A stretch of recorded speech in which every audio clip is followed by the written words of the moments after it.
Ajay sir जी, इस concept में आप सभी मित्रों का स्वागत है। आज हम बिहार के इतिहास को देख रहे हैं, प्राचीन इतिहास के बारे में।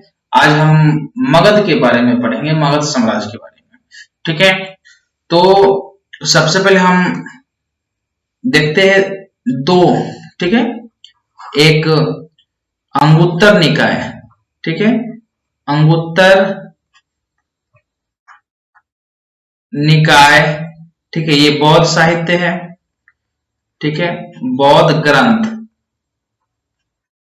और एक दूसरा है भगवती सूत्र। भगवती सूत्र। ठीक है, भगवती सूत्र ये जैन ग्रंथ है। जैन ग्रंथ है। ठीक है, तो ये दोनों से 16 महाजनपद का पता चलता है। महाजनपद का पता चलता है। ठीक है, बिहार में जो 3 जनपद हैं, बिहार में एक अंग, ठीक है, दूसरा लिच्छवी, ठीक है, लिच्छवी, तीसरा मगध है। ठीक है, तीसरा मगध है। तो हम लोग बिहार के मैप पर देखते हैं इन तीनों का स्थिति। ठीक है, ये मैप है, ये बीचों बीच जो उत्तर बिहार और दक्षिण बिहार में बांटती है, ये नदी है गंगा नदी। ठीक है मित्रों, गंगा नदी। और यहाँ का भाग इसी को बोलते हैं लिच्छवी। ठीक है, लिच्छवी विश्व का प्रथम लोकतंत्र। ठीक है, लोकतंत्र, विश्व का प्रथम लोकतंत्र है। ठीक है, और इस क्षेत्र में गंगा के दक्षिण क्षेत्र में ये मगध था।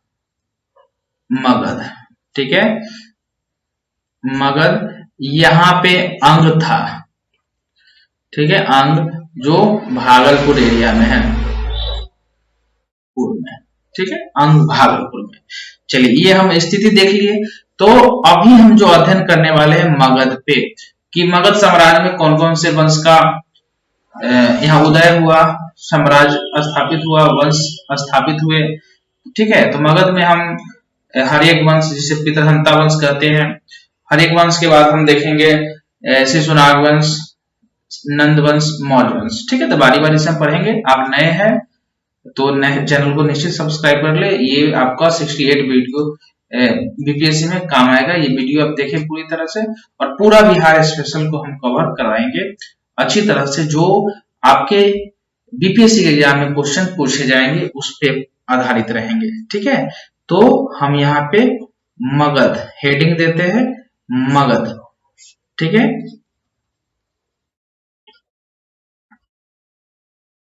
मगध।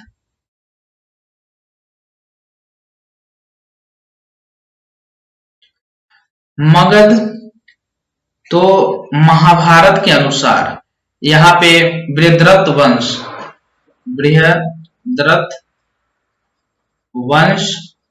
था। ठीक है, यह महाभारत के अनुसार है, ये सबसे पुराना वंश था यहाँ पे। और इसके प्रतापी राजा जो थे, सबसे प्रतापी राजा जरासंध। ठीक है, जरासंध हुए। जरासंध की मृत्यु जो होती है वो भीम द्वारा। ठीक है, मृत्यु भीम द्वारा। ठीक है, और जरासंध की मृत्यु भीम द्वारा होती है। और इसका बृहद्रथ वंश का अंतिम शासक जो होता है, बृहद्रथ वंश का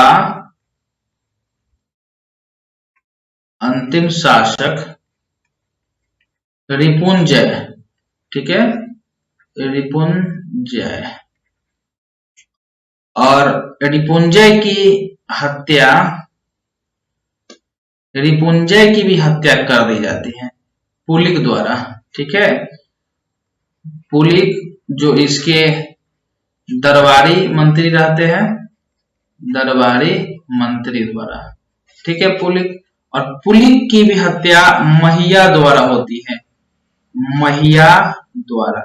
ये जो महिया है ये किसका पिता है, तो बिंबिसार का, ठीक है, बिंबिसार, महिया बिंबिसार का पिता है, ये पिता, ठीक है, पिता है। और महिया महिया अपने पुत्र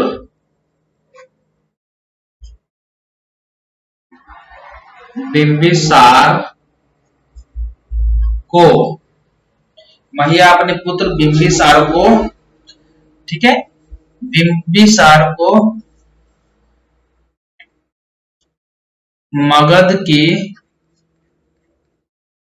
गद्दी पर बैठाता है, ठीक है। इसे एकदम पेन डाउन करें, बहुत इंपोर्टेंट ये है, ठीक है। महिया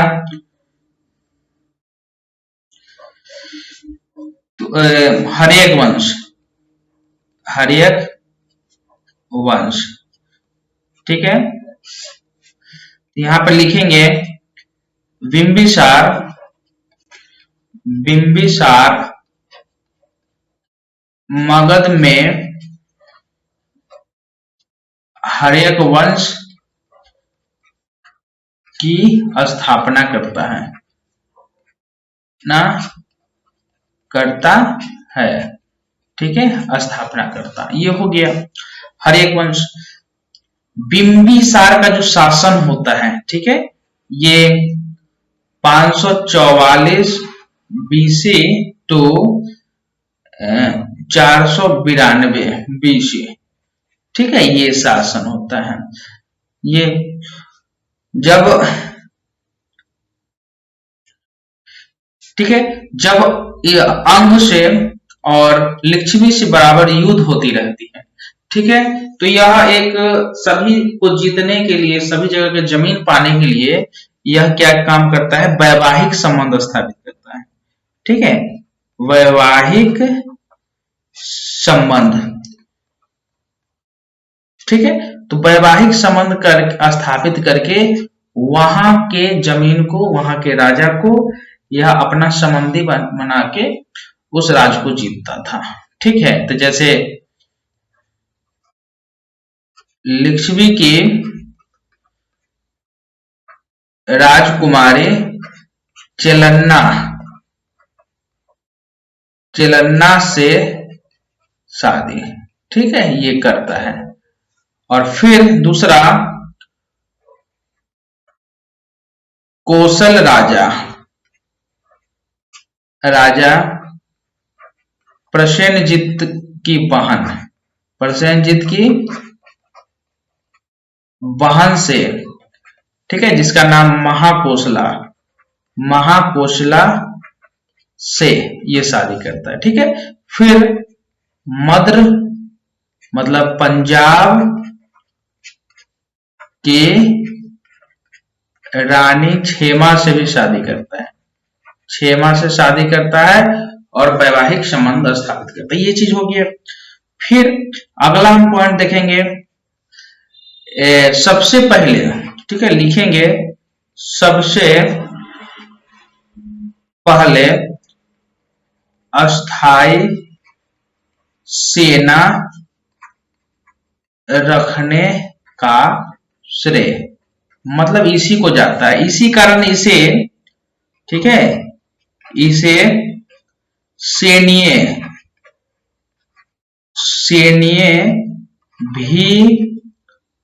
सैन्य भी कहते हैं, ठीक है, ये कहते हैं, ठीक है। ये इंपोर्टेंट पॉइंट है, आप बिल्कुल नोट करें, ठीक है मित्रों। 92, ठीक है, 493 बीसी में कारागार में मृत्यु हो जाती है, ठीक है। तो इसके बाद इसका पुत्र अजात शत्रु का शासन काल आता है, अजात शत्रु का, ठीक है, यह 492 बीसी से 460 बीसी तक रहता है, ठीक है, बहुत इंपॉर्टेंट डाटा है दोस्तों। ठीक है, यह बिंबिसार का पुत्र है। ठीक है, यह बिंबिसार का पुत्र है। ठीक है, बिंबिसार का पुत्र है।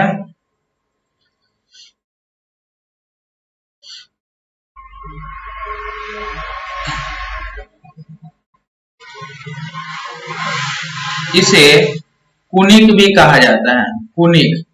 ठीक है, कुनिक उपनाम से जाना जाता है, कहा जाता है। ठीक है मित्रों, इसे कुनिक भी कहा जाता है, इसे कुनिक कहा जाता है। इसने इसने सर्वप्रथम ठीक है, महाशीलकंटक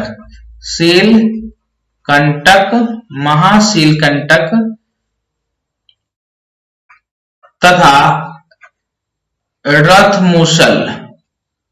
रथमूसल का प्रयोग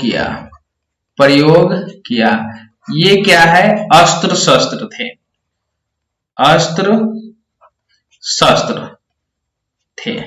ठीक है, तो ये इंपॉर्टेंट क्वेश्चन बन जाता है कि महाशीलकंटक तथा रथमूसल का किसने किया? तो ये थे। तो ये महाशीलकंटक थे, ये मतलब रथमूसल क्या था? ये तोप था। ठीक है, तोप जैसा। और ये था गुलेल जैसा, जैसे इस टाइप का रहता है बना हुआ, ये इधर टाटने वाला। ठीक है, तो यहाँ पर लिखा शील कंटक, कंटक मतलब गोला, शील मतलब पत्थर का। ठीक है, तो महाशील कंटक तथा रथ मूसल। ठीक है, महाशील कंटक तथा रथ मूसल, रथ मूसल हो गया।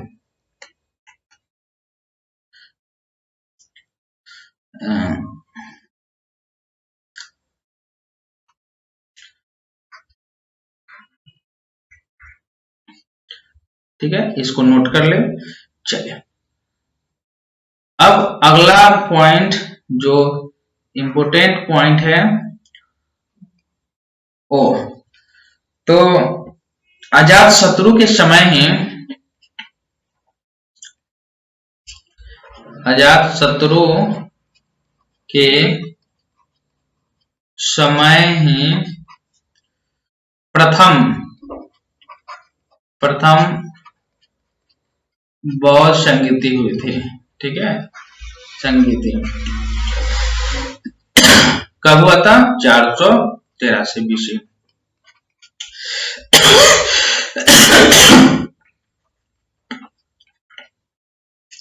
स्थान सप्तपर्णी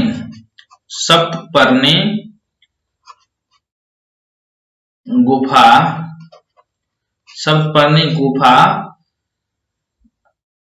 राजगृह में। अध्यक्ष कौन थे? अध्यक्ष थे महाकश्यप।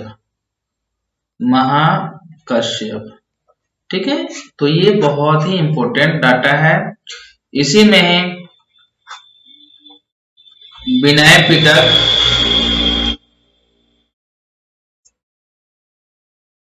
सुत पिटक का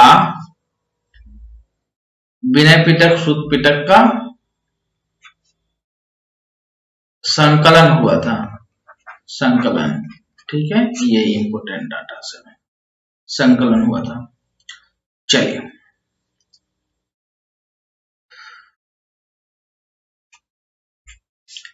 बिना पिटक, अब आगे देखते हैं। यहाँ इंपोर्टेंट जो बनने वाले थे कि प्रथम क्वेश्चन ऐसे भी पूछता है कि प्रथम बौद्ध संगीति के समय मगध का सम्राट कौन था, या हर्यक वंश का तो कौन था। ठीक है, तो चलिए इसके बाद अजात शत्रु के पुत्र, अजात शत्रु के पुत्र उदयन या उदयभद्र। ठीक है, आता है। यह जो है 460 से, ठीक है, 460 से 455 के आसपास तक रहता है। ठीक है, ये तो इसने उदयभद्र या उदयन ने पटना राजधानी बनाया,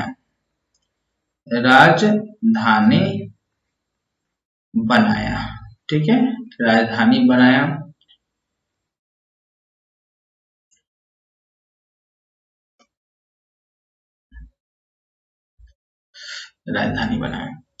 ठीक है, ये इसी मतलब ये पटना को बसाया, या ऐसे भी कहा जाता है कि पाटली पुत्र की स्थापना किया। ठीक है, अब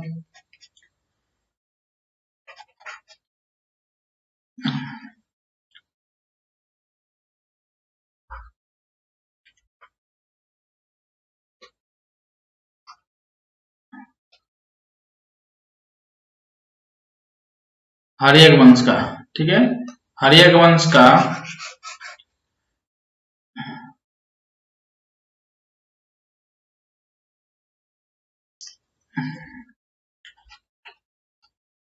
हर्यक वंश का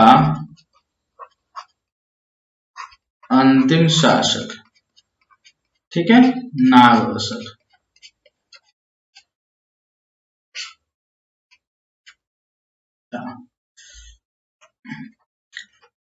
हर्यक वंश को पितृहंता वंश भी कहते हैं, पितृहंता वंश भी कहते हैं। ठीक है, इस तरह ये इंपोर्टेंट हो गया पितृहंता वंश। अब अंतिम शासक जो था, कौन था अंतिम शासक? नागदशक। ठीक है, ये नागदशक। अब नागदशक था, थोड़ा सा अयोग्य था, ठीक है ना, उतना चल नहीं पाता शासन, तो यहाँ की जनता विद्रोह कर दी थी। ठीक है, यहाँ मगध की जो जनता थी विद्रोह कर दी। ठीक है, विद्रोह कर दी तो काशी का प्रांत उस समय शिशुनाग, ठीक है, काशी का प्रांतपाल था जो गवर्नर कहिए, ठीक है ना, गवर्नर था, उसे बुलाया गया। उसे जब बुलाया गया तो इसे पदच्युत कर दिया। ठीक है, पदच्युत कर हटा दिया नागदशक को। ठीक है, नागदशक को, और शिशुनाग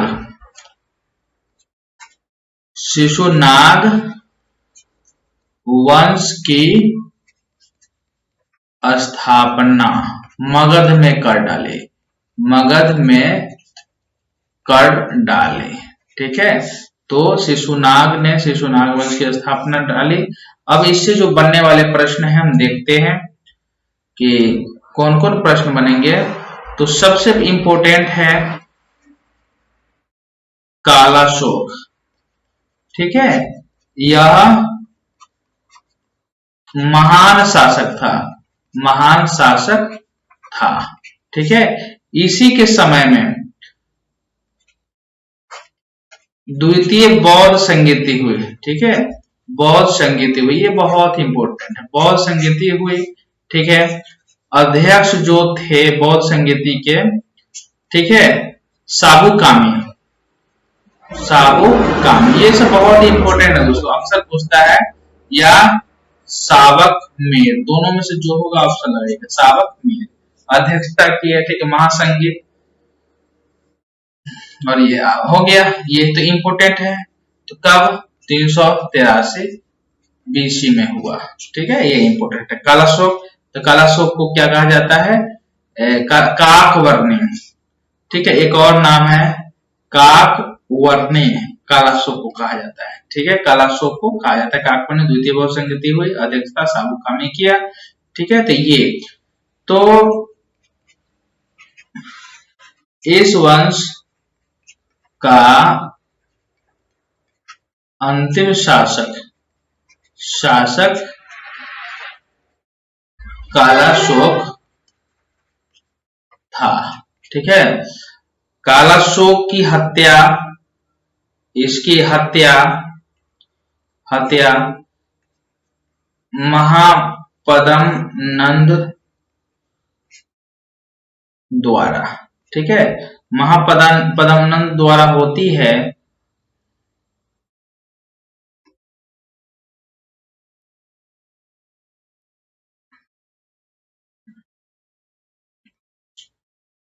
ठीक है, नंद वंश की स्थापना होती है।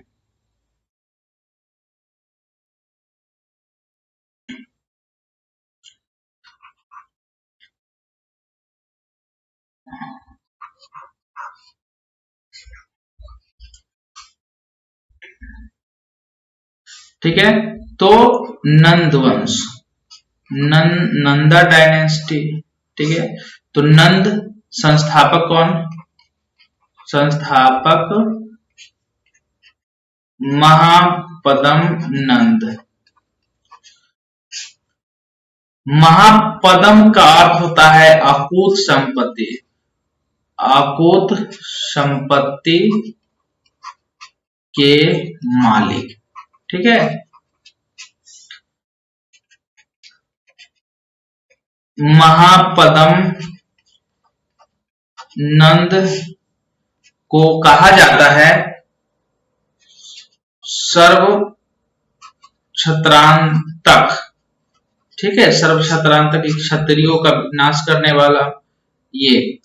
और दूसरा उग्रसेन, उग्रसेन, ठीक है, ये सब उपाधि, उग्रसेन भी कहा जाता है, एकराट, एकराट भी कहा जाता है। ये तीन उपाधियां बहुत ही इंपोर्टेंट उपाधियां हैं।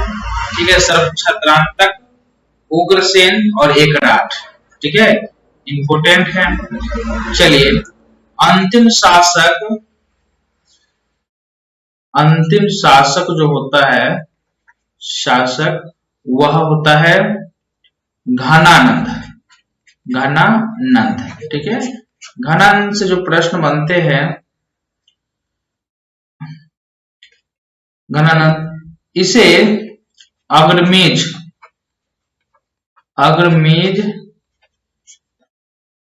कहा जाता है।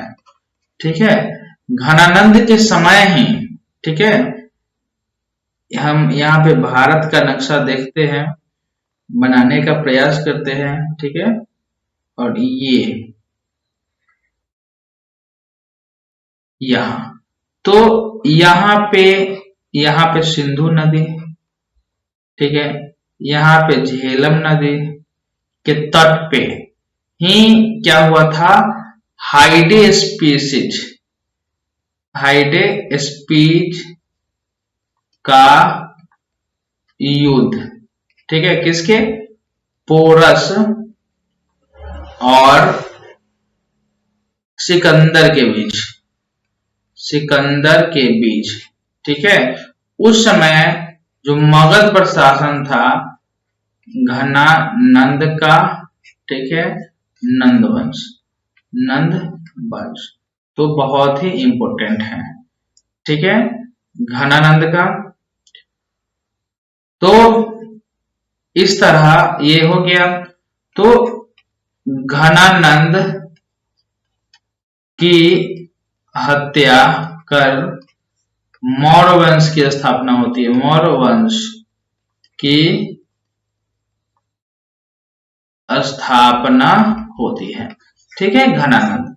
तो कल हम पढ़ेंगे घनानंद की हत्या करके मौर्य वंश की स्थापना, और मौर्य से बहुत ही अच्छी बातें हम देखेंगे। ठीक है, तो आज के लिए ही इतना ही। अगर वीडियो पसंद आ रहा है, आपके तैयारी में हम सहायक सिद्ध होंगे, तो आप निश्चित ही वीडियो को सब्सक्राइब करेंगे, शेयर भी कर देंगे, ताकि अन्य लोगों को भी फायदा हो। ठीक है, धन्यवाद।